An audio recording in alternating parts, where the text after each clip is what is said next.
নমস্কাৰ সকলোকে আজিৰ ভিডিঅটো কৰাৰ উদ্দেশ্যটো হৈছে যে মোৰ মনটো কালিৰ পৰা খুব বেয়া লাগি আছে বেয়া লাগি থকাৰ কাৰণটো হৈছে যে মোৰ সৰুকালৰ বান্ধৱী এগৰাকী তেওঁৰ হাজবেণ্ড কালি ঢুকালে আৰু ঢুকুৱাৰ কাৰণটো হৈছে যে তেওঁ এবছৰ কাল কেন্সাৰ ৰোগত তেওঁ আক্ৰান্ত হৈ আছিল আৰু এই কেন্সাৰৰ লগত যুঁজি আছিল আমি জানো বা যিসকলৰ আত্মীয়ৰ কেন্সাৰ হৈছে তেওঁলোকে জানে যে কেন্সাৰ যেতিয়া কাৰোবাৰ হয় তেতিয়া সেই কেন্সাৰটোৰ লগত কেৱল সেই মানুহজনেই নুজুজে পৰিয়ালৰ প্ৰত্যেকজন মানুহেই যুঁজিবলগীয়া হয় মোৰ দেউতাৰো এটা সময়ত কেন্সাৰ হৈছিল আৰু সেইভাবে এই কথাখিনিৰ লগত মই খুব বেছিকৈ ৰিলেট কৰিব পাৰিছিলোঁ যেতিয়া মই তেওঁক ফোন কৰোঁ তেওঁ যিখিনি বিৱৰণ দিয়ে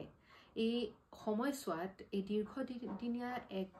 এবছৰৰ কালছোৱাত তেওঁ চাহটোৰ দৰে নিজৰ হাজবেণ্ডৰ লগত থাকে আৰু এইখিনি সময়ত তেওঁ যিমান পাৰে শুশ্ৰূষা কৰে তেওঁক আলপৈচান ধৰে তেওঁ গা ধুৱাই দিয়াৰ পৰা খোৱাৰ পৰা তেওঁৰ মেডিচিনছ বা ডক্টৰৰ ওচৰত লৈ যোৱাৰলৈকে সেই সকলোখিনি তেওঁ কৰিছিল তেওঁ ইয়াৰ আগতে এটা চাকৰিও কৰিছিল কিন্তু নিজৰ হাজবেণ্ডৰ এই ৰোগটো আক্ৰান্ত কৰাৰ কাৰণে তেওঁ ভাবিলে যে তেওঁ চাকৰিটো কৰি থাকিলে এইখিনি সময় যিখিনি সময় আচলতে তেওঁ হাজবেণ্ডক দিব লাগে কোনোবা এখিনিত চাগে তেওঁ কম্প্ৰমাইজ কৰিব লাগিব আৰু সেইভাবে তেওঁ চাকৰিটো বাদ দি যিমান পাৰে তেওঁ সেৱা শুশ্ৰূষাত নিজৰ হাজবেণ্ডৰ কাৰণে উৎসৰ্গা কৰিলে আৰু এই সময়ছোৱাত তেওঁৰ যিখিনি অভিজ্ঞতাৰ কথা ক'লে খুব বেছি মোক মানে মোৰ মনটো চুই গ'ল তেওঁ এটা সময়ত ইমান বেছি দুৰ্বল হৈ পৰিছিলে ইমান বেছি পীড়াত আছিলে যে তেওঁ মানে একোৱে কৰিব পৰা নাছিলে আৰু যিহেতু কেন্সাৰত তেখেতে ৰেডিয়েশ্যন থেৰাপিও লৈ আছিলে সেই সময়ছোৱাত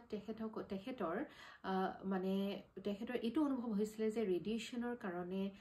কিজানিবা তেওঁৰ সন্তানৰ ওচৰত তেওঁ গ'লে সন্তানটোৰ ওপৰতো বেয়া প্ৰভাৱ পৰিব তেওঁ যিখিনি পীড়াত আছিলে সেই পীড়াৰ এটা অনুভৱ যাতে সন্তানটিৰ ওচৰত গৈ নাপায় তাৰ কাৰণেও তেওঁ কেতিয়াও এই সময়ছোৱাত সন্তানটিৰ পৰাও দূৰত হৈ পৰিছিলে আৰু সন্তানটি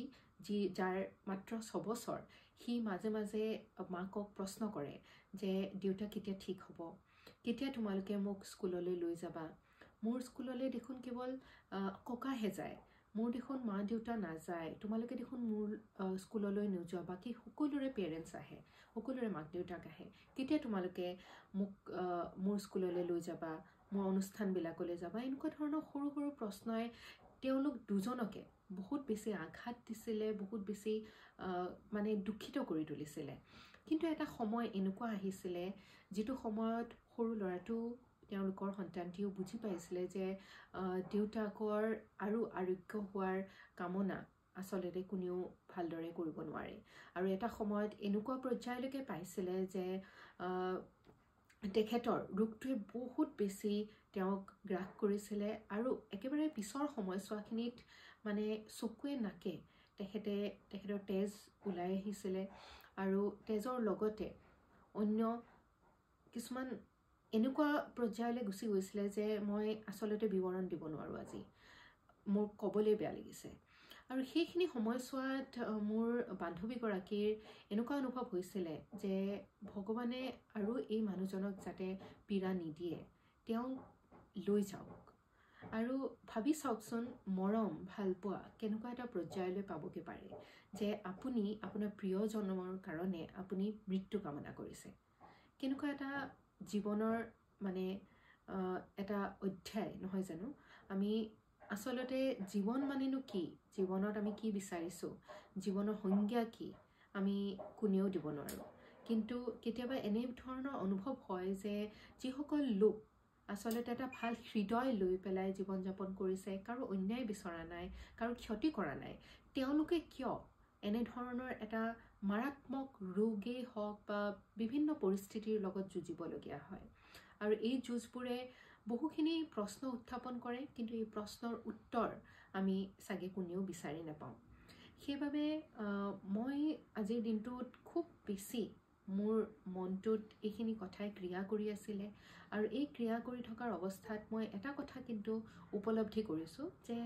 কাইলৈ কি হৈ যায় আমি কোনেও নাজানো আমাৰ জীৱনৰ